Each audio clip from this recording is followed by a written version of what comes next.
Papa Kaseɛ Bofinchim for 89.1 Radio Link, your number one station.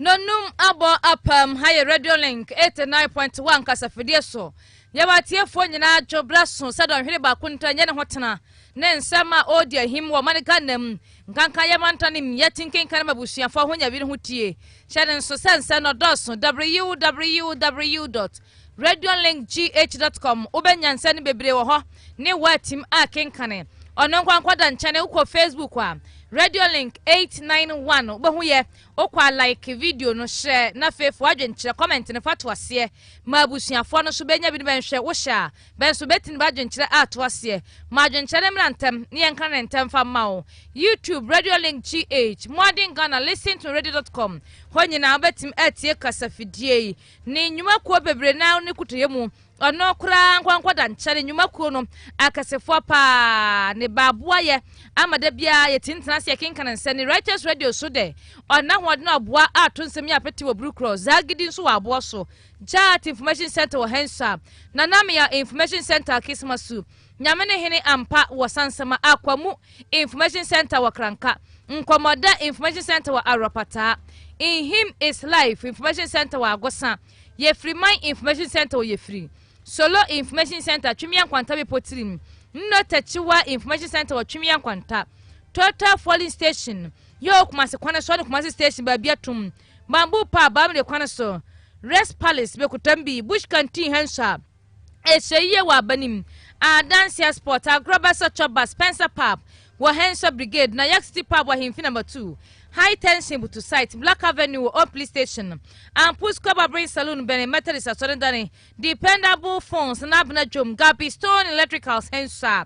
B.A. Chaba Jamestown Ebiadiatum Star Filling Station or Timodan Kwaneso Boga Brain Saloon or Chimia Kwase Ericus Multimedia Jumoga Soft Filling Station Tachima Sinyana Kwaneso Mount Carba Brain Saloon or Abuaso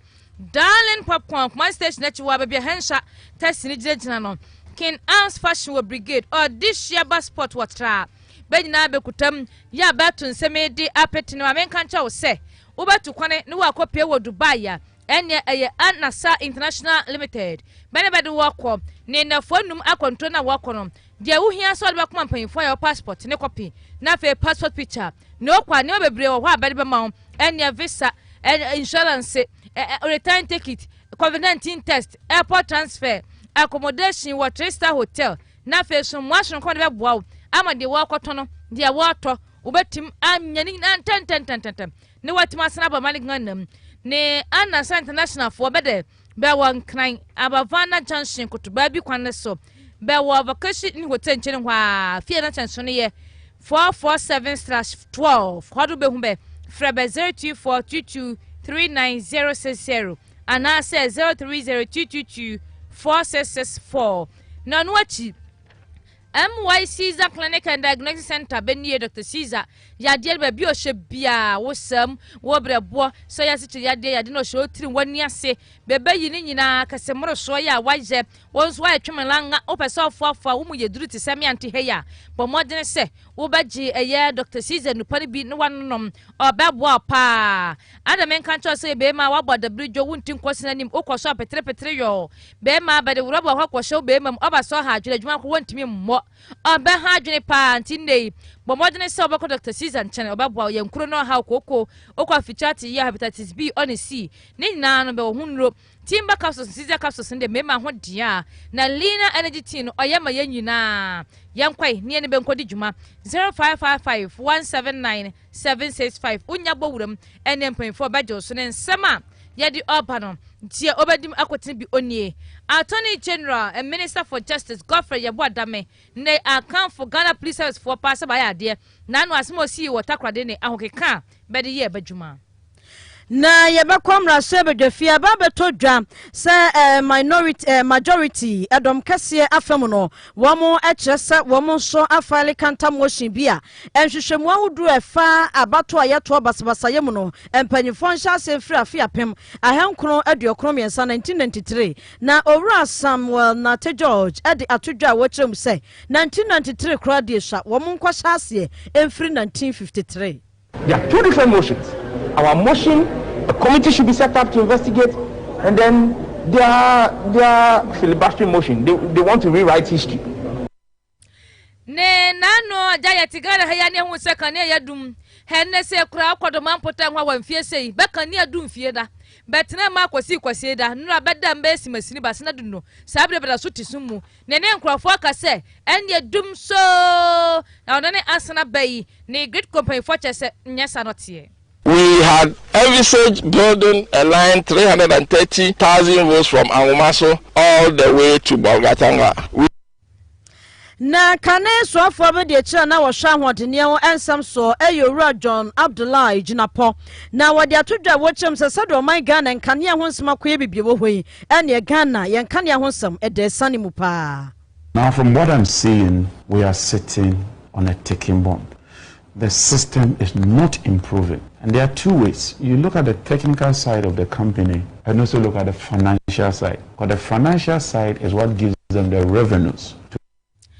Oh, Ben we adwumani bia obeti no nsa kasa sisi obu akika nsema hodo atoto nsa afa wiem nso kai sesi chanye ne kire wade na chacherefo bekubata na ba ko ma ne Ghana ngase Ghana National Association of Teachers NAT be di be finhye dokono na nso abede atodwa se ho behia se be hye atiafo nkran.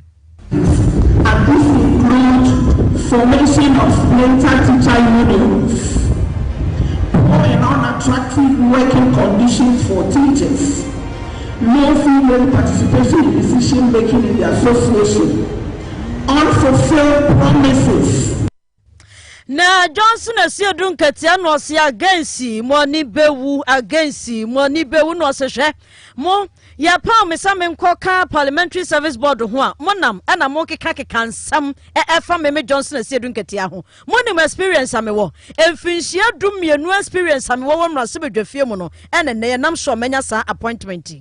Well, I believe I'm getting the opportunity, not necessarily because I'm NDC General Secretary, but first and foremost because I have 12 years of parliamentary service behind me. And so the law that governs the appointment of parliamentary service board indicates clearly that the man Wey odin sembebre na nyumre yesi nkonwa ya kenkan de amawo nuanu mienu no wati yanka wakasie pono so mindine ne ye obapa efia aboaje wa nyumre ne ahwene na ya afra kwatin.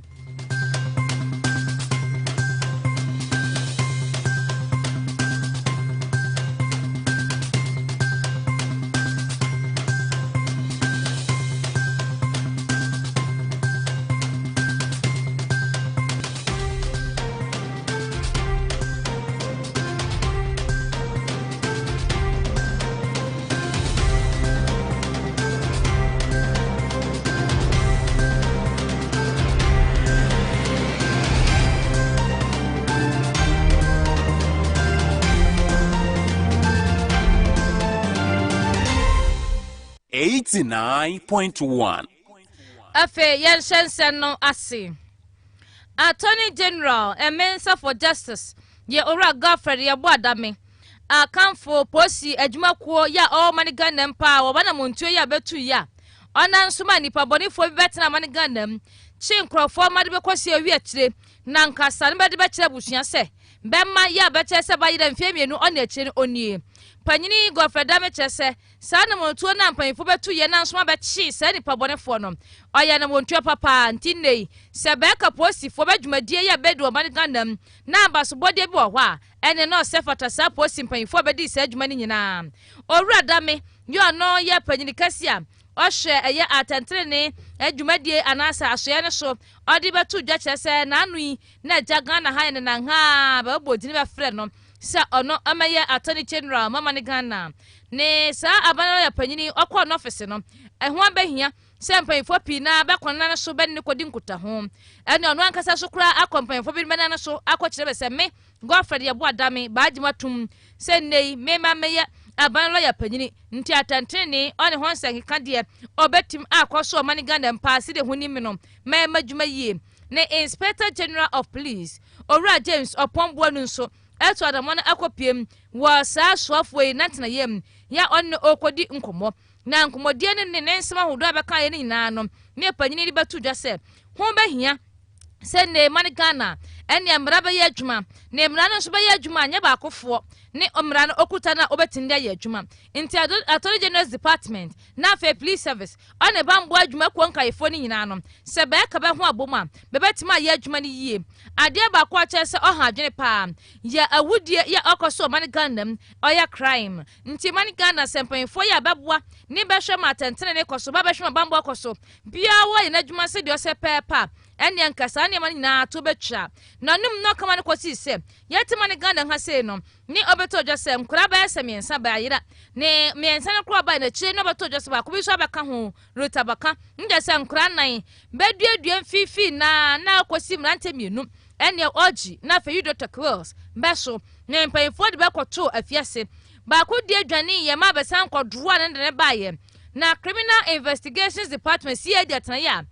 posi akachi beni bedi sa adwuma ni nyina na montuo ya okɔba benfo ni pan kwakwato benyini mfa ne mra fie ene benkɔ buasen no ni nyina beni bɛyɛ sa adwuma ni nansan ya won kyere ye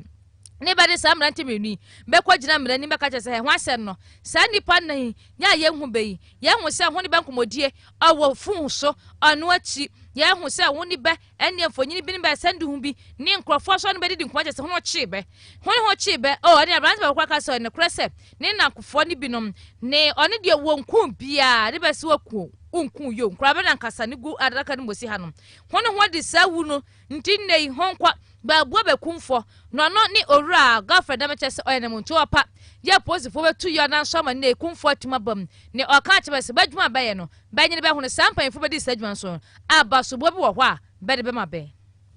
Yantua Kaseɛ ne so na yɛmfama yɛ netiefo na yɛ kɔmra hyɛ bedwafie ebe sana kakra ni ne beto dwasɛ NDC amanyoko ne fɛ wɔmra so bedwamu no wɔm de nsɛm bi akɔ Speaker of Parliament sɛ Parliament emia nani na afimpim yenu ene aduonu mu basabasa ya hodoɔ bi a esisi je emia hodoɔ na nsoma de hye be sensia ɛtɔye ebra no man Ghana ɛto aba no wonye hwehwɛmu pa ɛwɔ sansam no ho asabra yɛ kasɛ Speaker apao mpanyifo binom a wɔn efiri san hwehwɛmu no aseɛ na ɛno na nam so ama majority ɛdɔm kɛse wɔn mra so bedwamu wɔn so afali motion we yɛ counter motion kwakɔ tia deɛ NDC for dia be so sɛ saa na mo ka no ɛne sɛ yɛ kapa deɛ sɛ tuturasam basabasa yɛ kɔso ɔbatomu no ɛhyɛ aseɛ firi baabi yɛn hyɛ aseɛ firi hɔnom si ɛhyɛ aseɛ firi hɔnom ebeduru 2020 no ne ehunu deɛ kɔfa saa nneɛma wɔ nyina ɛba yɛ a ɛbɛboa ma asundwe ne ahotɔ enso aba wa fanu ne nyina emu ne sa enti MPP amanyoko ne so emrase bedwafo makoma nan ɛna wɔn so aso de gyina mu a wɔn akɔyɛ saa counter motion yi ɛde ɛwɔ mrase bedwafie hɔnom na saa MPP amanyoko mpanyimfo nan yi ɛyɛ majority chief whip Owura Frank Anodompre afa deputy majority leader Alexander Afanyo Markin ebuakwa South mrase bedwani Samuel Atachia ɛna Kuapem South mrase bedwani Osebonsu amwa saa mpanyimfo nan yi ɛna ɔmo so akɔ file saa motion kyerɛ sɛ hwehwɛmu bi wɔ hɔ de a yɛn hyase anasa mrase bedwane hyase every 1993 afi apem ahenkono aduokono miensa mu wɔn hyase efiri hɔ no mo ba wɔn anim nkakra ɔmo bɛba beduru 2020 hɔ no wɔn nya duru hɔ no a wɔn bɛhu de kɔfa saa nneɛma wɔn nyinaa ba agye na ɛhɔ nso no saa bre no security agencies a na wɔn so hɔ saa bre mu a wɔn so amomani ana hɔ na saa tutura sambasabasa yɛ kɔ so nyinaa wɔn so mra no meyi nsama no na wɔn hwɛ ɛkwan yɛ nam so a saa nneɛma etimi ɛba agye ɛno no kyi no wɔn san so asra biem sɛ mpanyinfo nso enye hwehwɛmu fanfa ɛkwan a wɔfa so a wefiri afe apem ahenkono aduokono miensa emu ɛba na wɔfa so ɛfa nipa bi edi wura bambo adwumakuo ni mu no wɔn nye hwehwɛmu fanfa ne nyinaa ho na wɔgye yɛ sɛ basa ya ɛbɛboa ma yie atɔ yie ama sondwe etimi aba na wɔn akyebosome da na ɛtɔ so aduonu amiensa mu ɛna NDC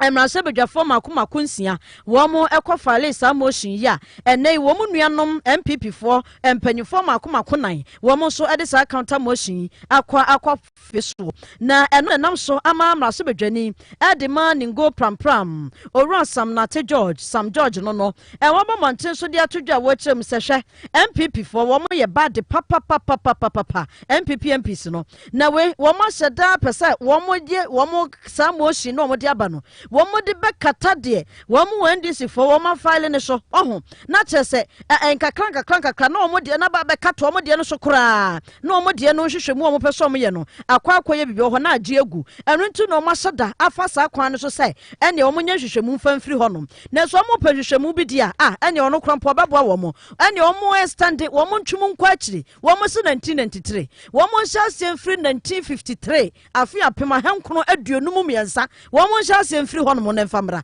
na mo bedru 93 ho no no mo hunu de ba na afo ma ba aba bedru 2000 womo 2020 womo so NDC womo eka womo edie na sade owura Sam George wone nsentwefo kasa ye na emraso bedwafie ne dai wada ne nsam adie no ebi enie. There are two different motions. Our motion, a committee should be set up to investigate, and then their filibustering motion. They want to rewrite history. They want us to go back into history. And I'm saying that when they finally move this motion, I will rise and file an amendment to the motion. That this motion, the MPP motion, should be extended not to 1993, but to 1957. That would be a joke. The police is investigating itself. The military is investigating itself. No, I mean the actions of the police and the military over the past few months have not engendered trust in them investigating themselves. And listen,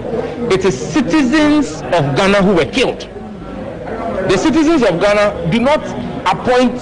or elect police or soldiers. Anya ye kwatie ye eye ningo prampram na shebedwani won monyamfo Sam George ebram na shebedwa asetena kwa wiye no ne nsentwefo ka asasem yi na no na chi ena nhia ya so na shebedwani de ma MPP amanyoko no owura Stephen Amuadodo na bonra ne sestika wono so de tudwa wo chem se sa electoral violence ekokọ okoso ebra ye to abamu ni ade no ne kwasam ne se ha dwene papa na free na ekoi eni kwasa oman Ghana yesuso sa ne ma ne so kra emma sa basbasa ye to aba watimi wakame we ya say podwa na afei etutwetwe nkontiba ne ade ebewie na nipa to no enya ade a ebeboa oman Ghana ne sa entini ekwei empanyifo nhwe emaye entoye na hwehwemu a eseso mo ye de fa wenu ho nyina da no wo mo enye. Violence started CPP nothing hot time. Then it actually went off. There wasn't anything like that in our society till PNDC, NDC came. Talansi, Binabe, Etiwa, Asokwa, Esnafonov, in the Brahafu. You heard all those stories. People were battered like is it fresh meat? And I have samples here. They are all here. One young pastor was killed, and they are all here just recently. So what we are saying is that whether it happened under NDC or MPP, it is unacceptable. Oh, and found sa de no MPP apenso na say NDC apenso ne siye eni kwanse so say to abet to trust mentime ho ase enkoso oman Ghana mu owura Stephen Amoa mraso bedwani edema nhia so ewo Asante Mantam no emu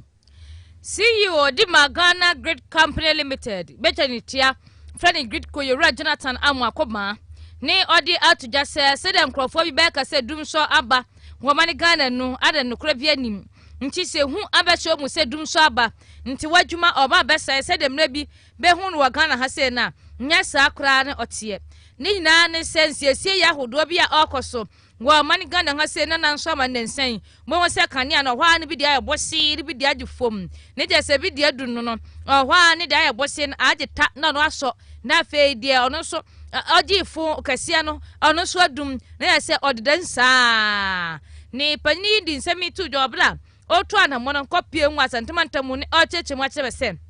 ba ya adwuma bi ne nkran kumase ajase da adwuma na ba ye no ositie ne ntino ahoɔdenie ya bema wonkania nhoma ne nom obekɔ fam nti kɔpense bebe wie sa adwuma ne de hɔ a bɛhu sɛ kanea no ɔbɛkɔ fam kakra hɔ a bɛsane aba nti sɛ deɛ nkrɔfo badwene yɛ bɛsɛ dum so a ɔtwa nkɔ yɛ mmerɛ bi no bi tiam mema dun so ne bagye so yɛ amahama no da bi nyɛ saa dun so ne ɔsena ba mane Ghana ne owura Jonathan Amoakoba ne nsɛ no sei no kyerɛ mu. We had envisaged building a line 330,000 volts from Angumaso all the way to Bolgatanga. We have completed the lot 2 and the lot 3. The lot 2 is from Kintampo to Tamale and the lot 3 is from Tamale to Bolgatanga. It is the lot 1 that is under construction now, and it got stalled due to some circumstances beyond our control and also due to COVID. Happily, we have started building again, reconstructing this line.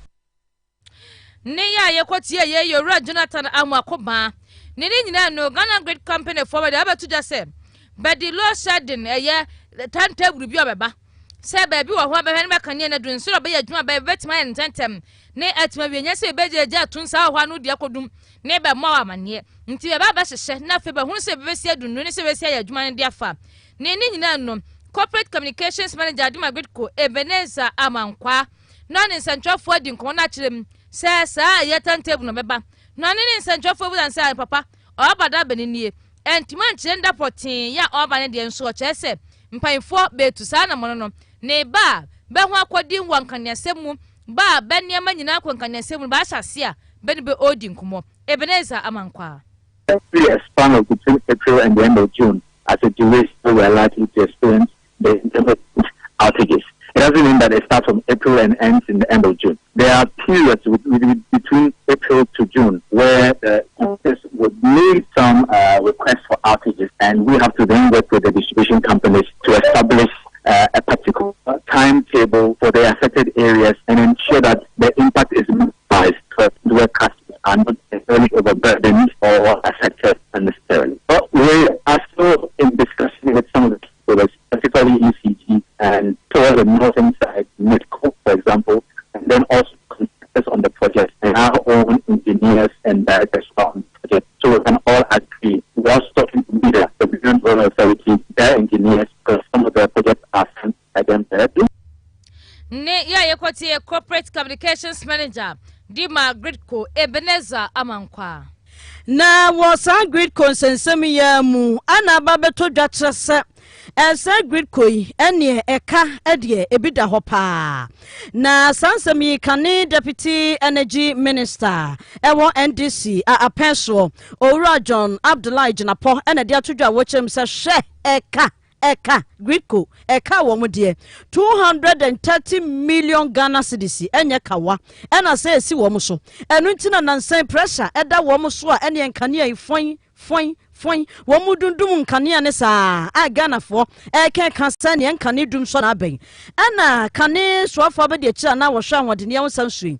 wode tudwa wo kyerem se hwa wo ma penso afempem yenu ene nwotwemu wo mu ye wo ma fom de atoto ne ma de ne magugugu akwamu a sanka enkane ai betimi agiragina so ye wo man Ghana mu nanso efribra NPP amanyokuo ebe so amamuo mu ena wo mo hya ase ese ne ma wo ma dwiri ne manka kranka ma chese be semfie no muntam ne de o man Ghana nkane ahonsem no akwakoye bibie wo pa na Abdullahi Jinapo echiremu a wa fempem yenu ani edu ensiam no sa wo hwa wo mo revenue wo mo saka ye Gridco wo mo saka ye sede auditor general de ba ye no a na 607 ena eja enene namua kakran afei no etimi ekọ animu kakra ema ekodru besa 700 million wa fimpim yenu ene edu ensumu ena eso ekọ esan eba fam kakra en hono eso te epeja kakra increase ye ekodru 750 million afimpim yenu ene edu nwotwe ena hya ase drop ene eso te kakra efra fimpim 20 dungwachu and a free 750 million e bedroom 500 million Ghana cedis and nti sa wo hwa na tasa swat be se 280 million and wo chem say ei na ade na ekoso man Ghana mu na wo hwe kai nei emini gridco ene baabi a man Ghana nkan ya ho sema kwa akogina pado hu sa ne kwasem nie esan Kaseɛ pa no man Ghana nkan ya no sei NPP aban edi akwa akotomu na sade John Abdullahi Jinapo esi ekire nsemu no ebi enie. Now from what I'm seeing, we are sitting on a ticking bomb. The system is not improving. And there are two ways. You look at the technical side of the company and also look at the financial side. Because the financial side is what gives them the revenues to ensure that they invest in the technical side. I've been looking at their audited accounts. And if you look at Gridco's audited account, their revenues in 2016 was about 607. So let's take it at 700 million. 2017, it increased to 715 million. 2018, it decreased to 500 million. So there was a dip of about 280 million in terms of their revenue requirement. If you discount this with inflation, it means that the real rate in terms of what they are really losing is a huge amount. And the Gridco chief executive himself stated this because he said, and I quote, the Ghana Grid Company is losing 280 million due to the recent reduction in electricity tariffs by the PURC. Mr. Jonathan Amakoba, chief executive officer of Gridco, who revealed this, said the revenue loss could affect the effective operation of the company. This is 2018. He laid it bare. Now look, this populist move of claiming that you are reducing tariffs, and bear in mind, Gridco took the maximum shock in terms of the tariff reduction. Our revenues will no more be forthcoming. So all these improvements that we need to do, maintenance works, system upgradement, replacement of transformers, enhancing and strengthening the transmission line, we cannot do that. And that in the near future, we'll find ourselves in this situation. Anya yekoti ye kane swafo be de kira na wo hwa hodene onsem so man Ghana mu onimanyamfo John Abdullahi Jinapo na nanu si ya pe na African Center for Energy Policy mpanyimfo so ede nsusue bia ba se wo mo nso be susu bibi ede ama ban do mo be susu de ama ban nyina ne se nkeba enkane ho nsem anase power ho nsem mu a enka ban ne ntwe ne ho kura emfiri ntoto ya hodo mu na wo mpanyimfo na mfa wonim de enya ho hyeye na ma ne ma nyina ntimi nkoso. The Executive Director at the African Center for Energy Policy, Ben Boache, and nature mu se esa wo hwese de PDS insan sam esiye ye o man Ghana mu na eniema tie poto niema jigu ya amanyofo ya ne ma PDS adwumai omu feli ye a wo mantimi anya adwumai ama niema nkoso ntinka wei aban bi obi obebia na nka watwe ho asinchen energy sector wo mu anya omadwuma entoto omu niema ma niema nyina nkoso ma niema enya yi ebasi ankebeboa sense ubehwe na amanyofo edom ho ewurawura sa energy sector ensensem emun owura Ben Boache ekiremu a sade niema esi kɔ ene sade nhyehyeye asiaye wo man Ghana mu no bibia di adanse pefe sesedue o man Ghana enkane ho nsam anasa nyina manhode ho nsam no akwakoye bibia wo hɔ papa ekwan ya mpanyifo befa so mo bekyɛn kaneen beso manfo nyina so ebresem no ene akwakoye wo haw kɛse ede ama energy sector no owura Ben Boache. Problem is the government agencies, and check how much they so the inefficiencies are even generated more by government agencies which are crippling the power sector, and it comes down to the reality that we can't continue to have government managing the power sector. We need private capital injection. PBS failed woefully. It failed because politicians made it fail. It didn't fail on its own. It was a structure that we set up, to independently run, and then it was hijacked into the failure that we saw. So, and we're told that there was a replacement coming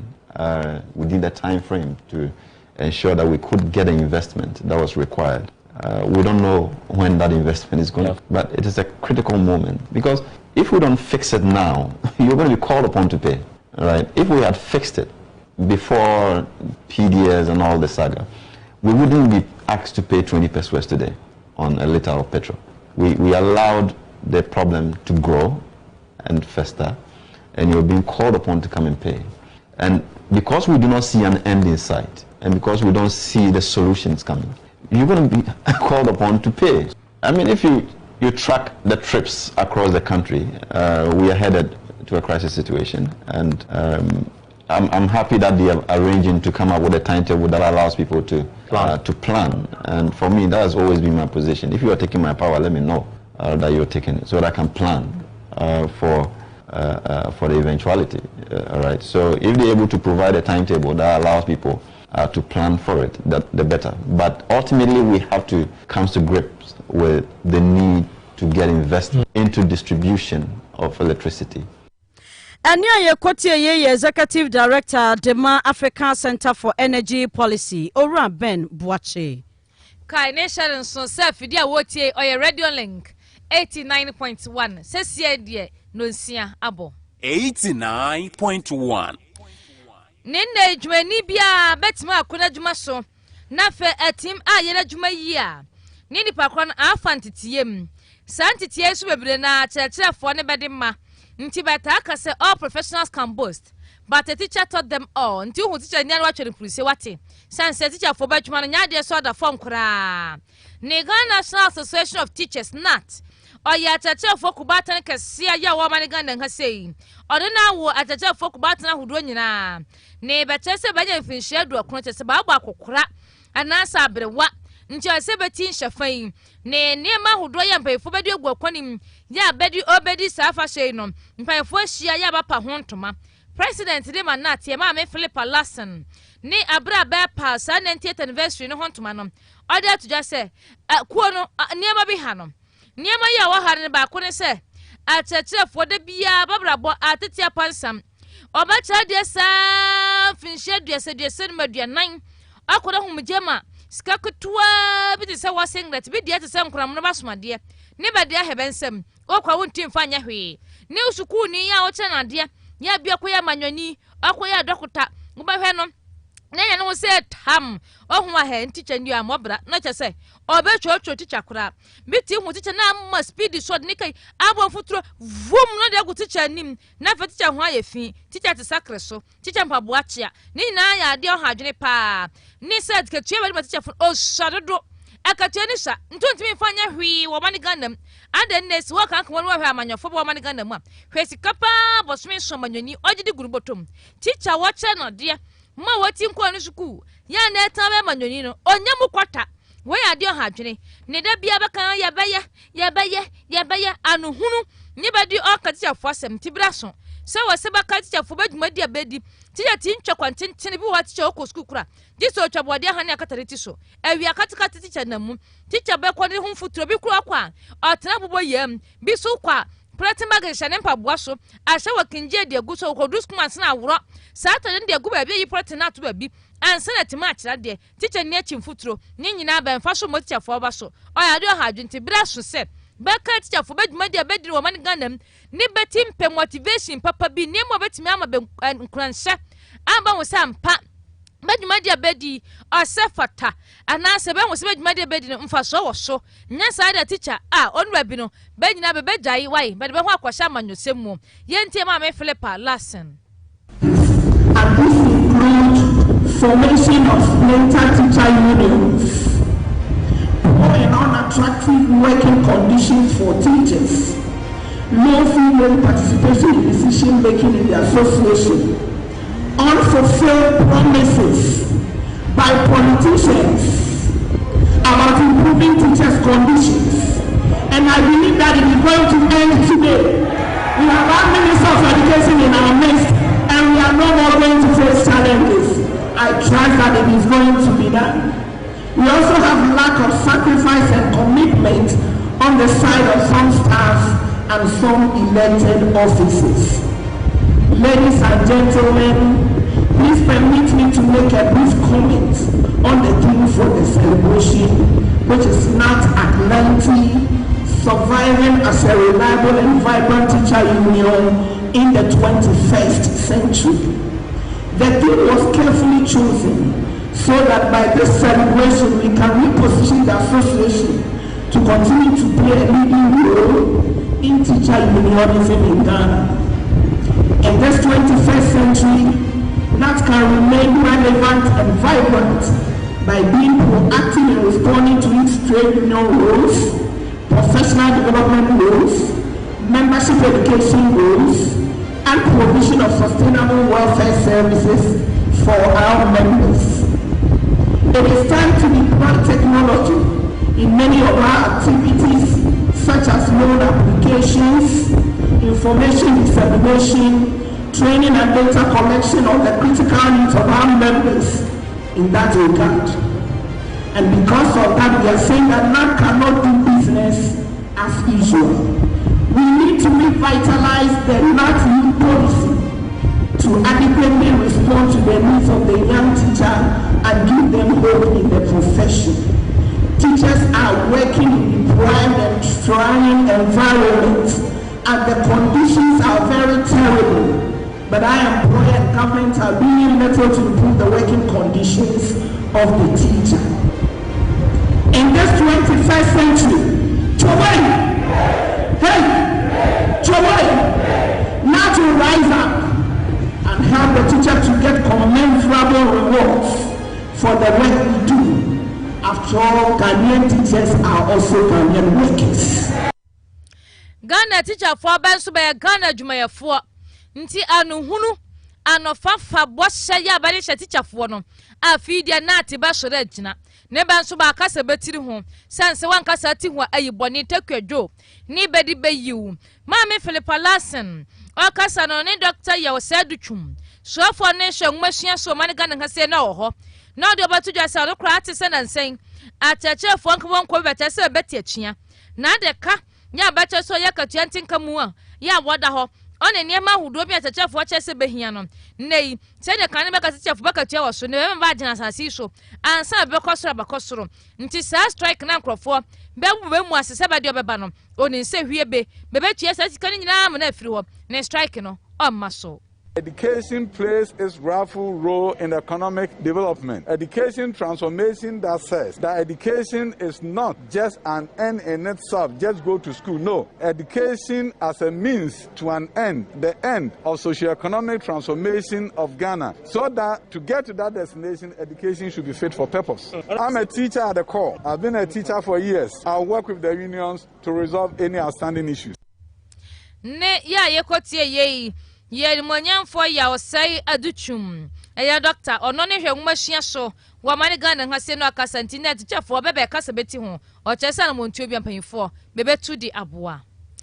Anra na ye match bosme de toso aduonu enkono na ye dwoada na no asebedwa kwasetena enam so ema speaker of parliament edi edb atu dwa wo mrasebedwa mu eni edi no woboba ekodru Johnson asiedu nketia so de na mrasebedwa ni nyina boaje so ye na chese eni edede na bia ba ho pa na sa appointment a Johnson asiedu nketia wonya nyina ne se parliamentary service board papa wonko ka ho na wonko boa mrase bedwamu adwuma hodo nhyehyɛ ya hodo ebekoso enyina wonko ka board no ho ewo esoma hodo a wo mo ebesom mu na no ana binum sha ase keka ye aban bagben no se ye kan ye ene o ye NDC ninti wakwa akofa NDC general secretary Johnson asiedu nkatia so meka parliamentary service board ho enti wanyu obia wo party nim se twerefo ne nko anu onya no ene o manfa keka nsem ya ene Johnson asiedu nkatia ne nsentwerefo di nko no chem say ye Ghana for against ye ni bewu papa money bewu oh sa appointment emenya yin wo manfo aka ho asem frɛnro besi na bnaidie ewiem nyoye ene ye won ka asem o man Ghana habra asiedu nkatie din mamu se papa yi wo de na kwaka parliamentary service board ho ene o che se kwa me kɔ parliamentary service board so na makwa ye adwuma na asem akwa ka board no ho no enye se me kɔ se me ye party ni anasa me wa aban bagbe amanyokuo mu na me ne wa amanyokuo ba komunti ena papa wo yi mi o man kosa me ye party official na emom experience hye hu na wo mra se bedwafia hase ya be se mfinhye du mienu ntam ne Johnson asedu nkatia menya e wo mra se bedwafia henti ena nam so a ena speaker wo ka nania nyinaa anto obianum sɛ Johnson Asiedu Nketia manim ɛna ɛbɛtɔ ya wabɔ medin ɛde aka Parliamentary Service Board ho yi na Johnson Asiedu Nketia kan nipa nan a speaker ɛbɔ wɔn din ɛho wɔn a ɛka ne ho ma wɔn yɛ nan ɛyɛ onmunyafo wɔ sɛ chairman sabonso a wɔyɛ majority leader afei minority leader Haruna Idrisu ɛna kane mrahye ɛde ma Tema West Abraham Osei Edu afei aban kings ne mpanyinfo bi ma wɔn ɛka ho sɛ nipa miɛnsan ɛna ɛka ho a ɛno ada aban Kingsford Bagbin a wɔno ɛna wɔyɛ speaker of parliament wɔbɔ wɔn edin a ɛne ɛdede ɛba mrahye bedwafie no na ɛswani ɛnsa ɔka na Johnson Asiedu Nketia ne nsɛm a wɔne nsɛntwerɛfo aka sɛ wɔadi against mu ne bɛwu na maybe experience nti ɛne ɛpaw me no ebinie. Well, I believe I'm getting the opportunity, not necessarily because I'm NDC General Secretary, but first and foremost because I have 12 years of parliamentary service behind me. And so the law that governs the appointment of parliamentary service board indicates clearly that there must be a former member of parliament. So I've been selected as a former member of parliament. Nobody has explained to us how my work as a general secretary will be at variance with the work of a board member. Nobody has been able to say that. All I'm saying is that because I'm a general secretary, I'll be introducing politics into parliament. But parliament is the house of politics. So I don't know, those who are, they may have some other reasons for saying so. Otherwise, their reasons are very, very weak and feeble. And there is nothing in this country that says that if you are holding another position, you cannot be a board member. Where the law bars you from becoming a board member, the law speaks so clearly. But in this case, there is nothing like that. And if history is anything to go by, President Kufuor, while a sitting president, became the board chairman of BUI and was reporting to the minister, his own minister for energy, as a board chairman, and then the minister was reporting to him as the president. It happened. Those who are complaining about my position now, they were there. Nti wo mu nyina no mo ho ɛna me Johnson Asiedu Nketia yabo medin o samemra meka Parliamentary Service Board ho na Johnson Asiedu Nketia wie yape ɛna executive director Edema African Center for Parliamentary Affairs ASEPA Dr. Rashid Draman Dr. Rashid Draman Papai wono so ne sentrefa kasa woche mu se no kwasempani kwan ya ye fa so a ye de select sa Parliamentary Service Board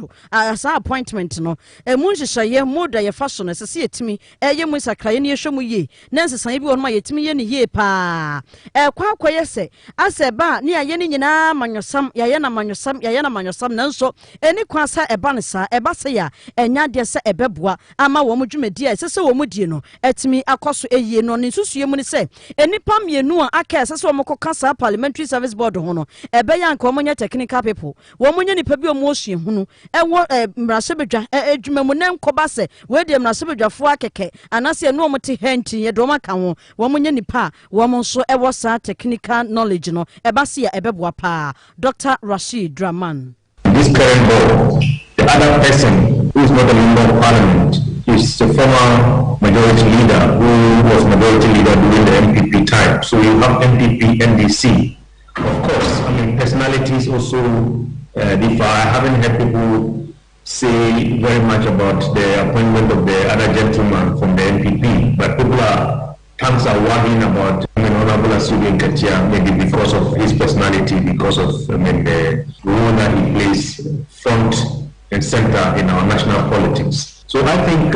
honestly, if you ask me going forward, Parliament will really need to take a look at this way of appointing people and try and use the two other slots that are usually reserved for outsiders to bring in technical people that can support the work of Parliament. Anya Yekwotie Executive Director Dema African Center for Parliamentary Affairs, Dr. Rashid Draman. Ne Assemblyman one abusuafo ya bete dawa. Ya no wobunu East Mantan ya kentampo tamalekoni so no behu kure kentampo no froponi no masene mi kan. Ninde be sun ba se nyina ne se behia Inspector General of Police IGP. Ne moaso no nko sanse ye fura ni fo bia be kukuro ni ma be tete bebe tubani na assembly man di madawa ni munyamfo upon Richmond ni wo chense mu achense ntwofo se bebe ti dawa hoi hefua ne bedo be dua baba yire be dua bankatea be dua baniama nkaye wo be kɔ ne fura ni fo bade nantwie akosim ama bade ba no one be na atiatia niama ni nyina so tutu bia to agu okwa ka ene fura ni kuta minim se wo kɔ wura nkra wo kɔ na jo habi ukuta utua ene fura ni hia wa waje wan hweye kra de to no na bena ya hwewani so we nyina ba ka ho asɛm nso onsi nti we de be srempanyfo be na meboa be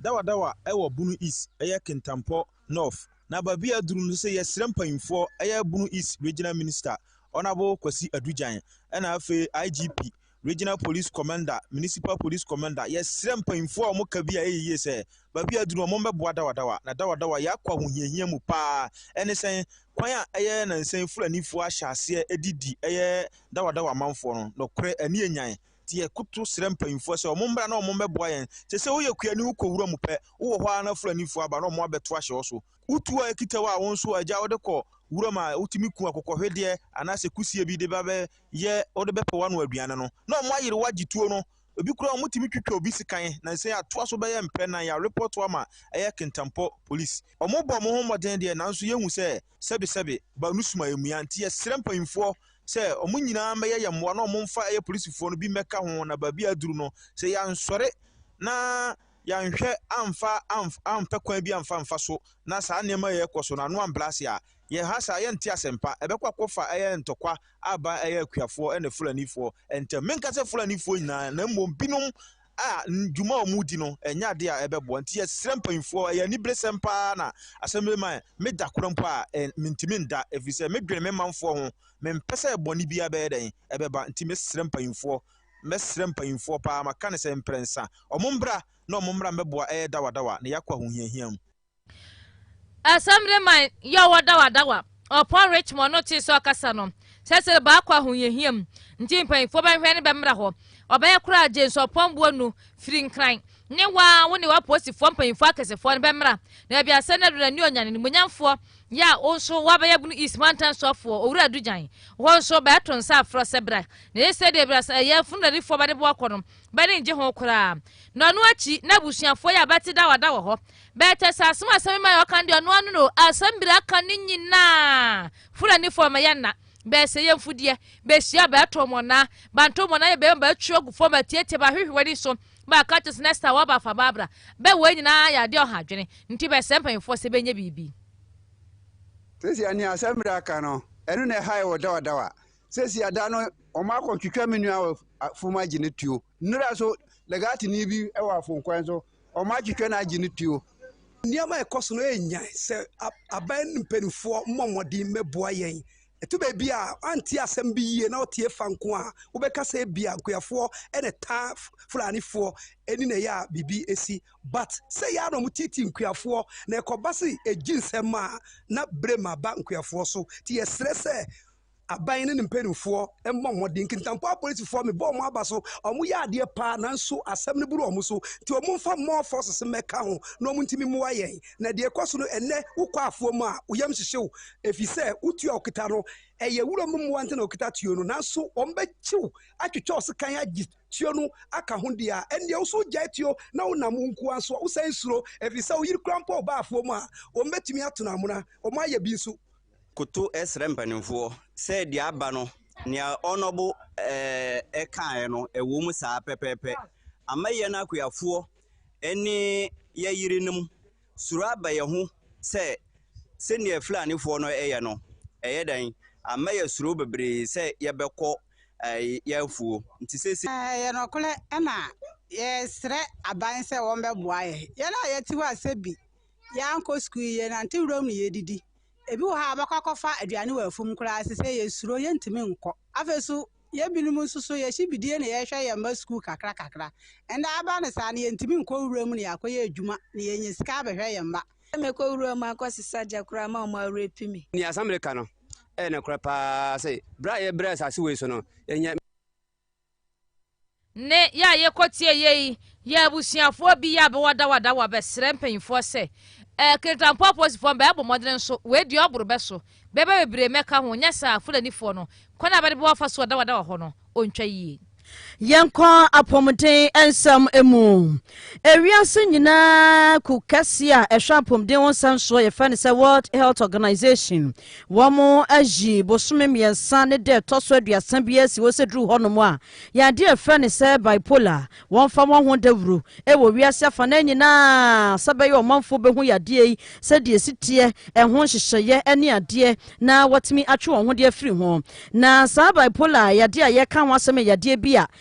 seka wo bia na mani pano na dwen no aye yi kakra asa dwen no asesa kakra ebasi a ne niyoy ene ni su no eto da bia ya na binum abusuafo ne adofo eben sa nipa hu ne se onipa yi wadie ho ade firi wo mo ho na so hwehwemu kakra empanyifo aye kire se sa yade we yade bia no kwasem ni seka wo bia awreho pa na ha dwen so esese sa nipa no abre bia nipa ben no anaso obi wo ne nkyɛn a obetimi aboa ne kakra wo ne ne ya hodrom esanse yade bia etena wo so ebetimi atena wo so afebɔ ekosi sabe odoma nkuma wo be ba befa wo anya san so a ene ete wo so afidodo mu ansa na yade yi ano etimi adwo de amaw na nhwehwemu so kyerɛ sɛ yade no yentimi ntu ase deku sa bipolar no yetu management ne yetimi manage ne kakra ɛsoso ano de ma na afei die a wodie no ewiase nyina asɛm tie da so no wo say strength today hope for tomorrow we ene asɛmti a edaso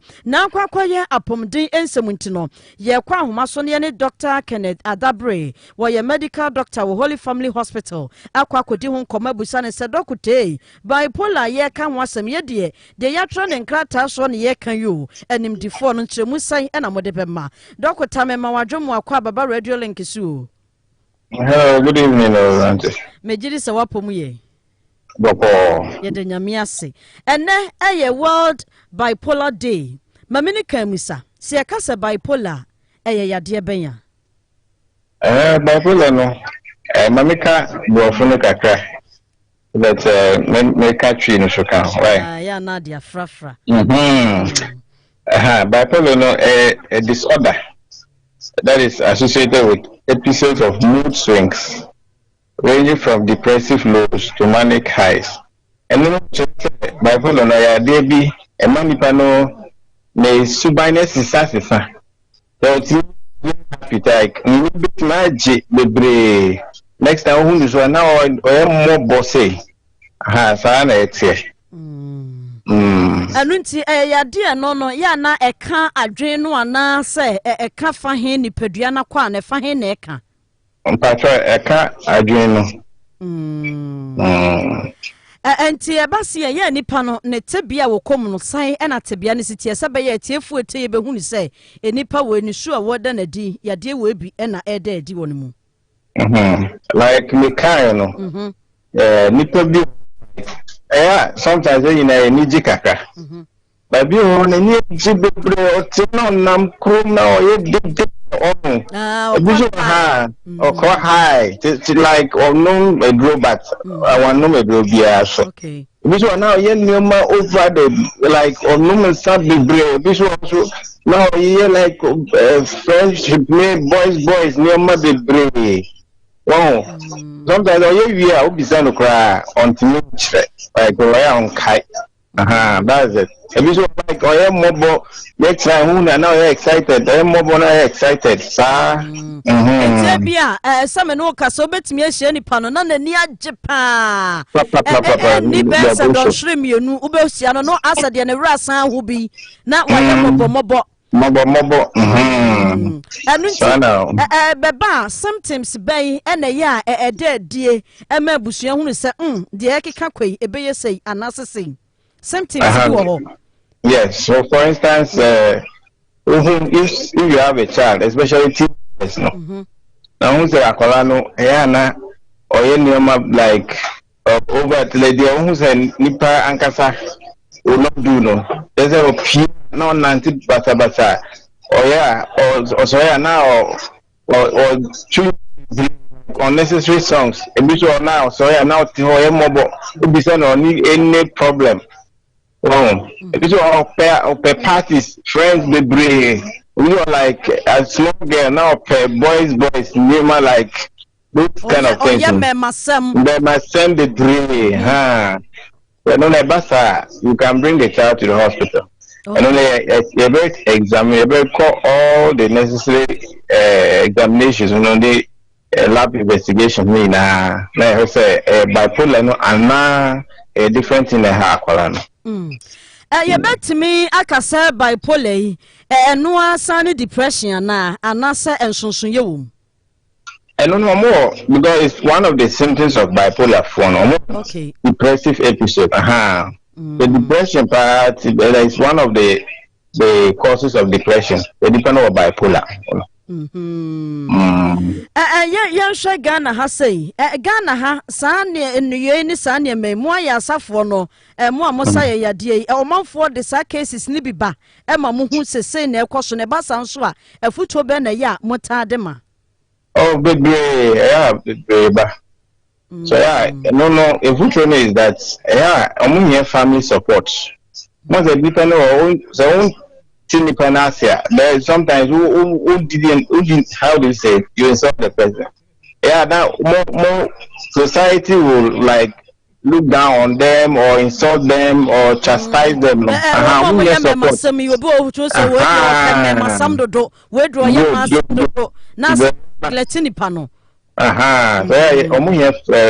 and societal support. Okay.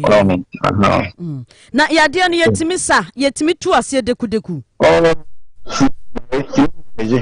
Okay. Every man a grown or normal, now behave normal. Come. Ready your mom for ni ye pa. And then we are singing dano. Something that's no strength today, hope for tomorrow. And no more ye shot him ya. Ediana beka edia fasa team you. Tima we are said my strength today, hope for tomorrow. Some and abeka afasa team bipolar day ye dear. And no, Emma almost support. Jina Omuchi. That way, no. At least you have a better future for them. Or say, child almost sad or more the almost pair. Future need the Papa Mai. Dr. Dabre, you better see a number and name Chimua, what day am I? Yo. And therefore, Yane Dr. Kenneth Adabre, why medical doctor, our Holy Family Hospital, and Yanini D by Pola, who am common no ne wakano, so baby does be a D was so diano pano de numesi so what demo satiatiamu, hey, here to turn and 9 and sour slosa, any don't shriba coba conwalto, no than insertion nano. D. Aden was in your bibia, Miss Slow, who san your mana for a choir sabia. Abaya was so mema some who be 24 now could that way draw your German phone where you say, and you know, Yanania, be an bipolar ibia. Mother son, a man in a moment form choir sabia, Nam Codano, and Quadia the Shana. If you said the doctor, you can't dear. I dear name. What if you have once a biatium never see? Hey, Mamma, be funny, and nothing I say, maybe we didn't need to meet you. Be no harm, and there was a deb or on my dark crow and go party. What's not seeing ye, and you know bipolar. So we are not tears soon over Baba, but some banana raho. You na a ban is say ya doctor some no cry me dabroso. And I yen training and na ama ya boa etisi montenso e wo techimai abontenso ne techimi ade hye bi di nkomobisa wo mo se ene World Bipolar Day e wiase nyina da wo yesi ho no mudie yade e say the doctor kan depression ne san ne manyina keka ho bi ene ma ne basa enu nti omanfo ede ena munim fa ho na ensam ne nchiremu a ode maaye ebini Pabodam de mame, a journey be breso, a beer bon some tower, bo honoma, obenum, and in Mujanya de Emfra, obenoma, a de dambo bebreno, and now what be odeba a man and master transfer Monsua, or also Timima, a dambo, a ba, so Odusika Beshe or Ba, Catcher and Sassamasi, we are Yaware, or no Timima, a damn basa, or Janapa at the broken hat, and Maje, Mene or Bema, a Yajuma and Jessica, and Yo, etiefo ni aye kwoti eye tachiman adehye binom wo mo ensam a wode to ye nsantwire ni nana ama ye boa enim ne nka ye bomoden asankane no ye benya ni nyina de ama mo se do wura yi kan no wo no bonsam ta ya na afotrim na wa hai na cheso nam krom hey to wonsa jarasta fried rice hey misraw ye careful ye study ye mouse so holy family ni ye do ko bia na ye bipolar ibia enu ntimo ma ye nyina ye nhye ne nson. Yeah, ebusuan baby asena duru ndi achese Kaseɛ ni basi wahum na fe ya wakwafa ya ho adwene sanse bipolar de bi kan wa hwe ya ne baby asena duru no ne wahwe ba kwaje wato ya resabia ho nti ye ankase ye nheda ye nhase ne ye hwe ye tiri mu ansa na asena atoye ne Dr. Babazamo master planner Junior Kentampo na de free buy ala Ghana for be ya te se de COVID-19 okono so COVID-19 onkoye nti osrese bia hwere ho yie ne hyehyere abade agwo ne ni so ne nche nkoma munyamfo ye David Boache bunu is regional secretary dima NPP Bosheba Amisti odi frigo so zongo ala he NDC hu twumu hu ni kube hu ni ma kube ni tentene se do sitie hu twumu ne ye pese me he to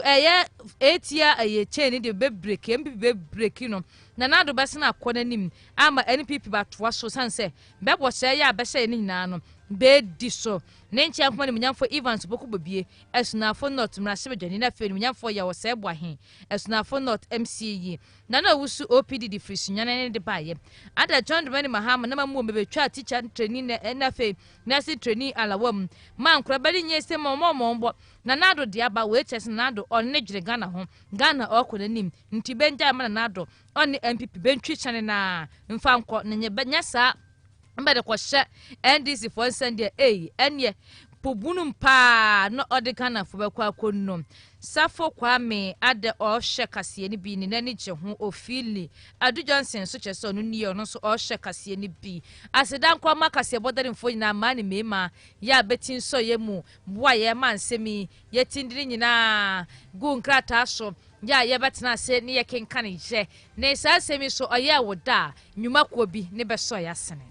Ana Sa International Limited wadaroma ene de Kaseɛ bra mo na oso odinefo num 5 days business trip bi ahyehyɛ so a wode ko Dubai memo ne santi sa wo ton ne ma wo kwa akɔfa beton anasa wode kwa akɔton ni nyina kwanya wo ho wo ma ya hyehyɛ sonko de ama wo ha bia ni akire wo kwa obeboa wadwadie mu nsɛm nyina Ana Sa International eta wachi wo se sabredi ohia firi nkyɛn ya passport copy ɛna fe passport picture nko a sika tue bia nim kosi se bibia ebeya krado na packages ode ma no enie UAE visa what the bema afe COVID-19 travel insurance and so be bia ma Emirates airline return ticket so ewo ho ma COVID-19 test Ghana hese sa wo ye no mo beboa mo aye airport transfer no akodu airport ko ba bi no nyina wo mo aye mo hyehyɛ ba bi o mo do beda 3-star hotel ebi so autoto ne ma no hi assistant bia na se guide bia ne nyina mo de bema wa chese bambofo ne de bibia de na kwam na wie ugusa watoto no ana wo ne ma no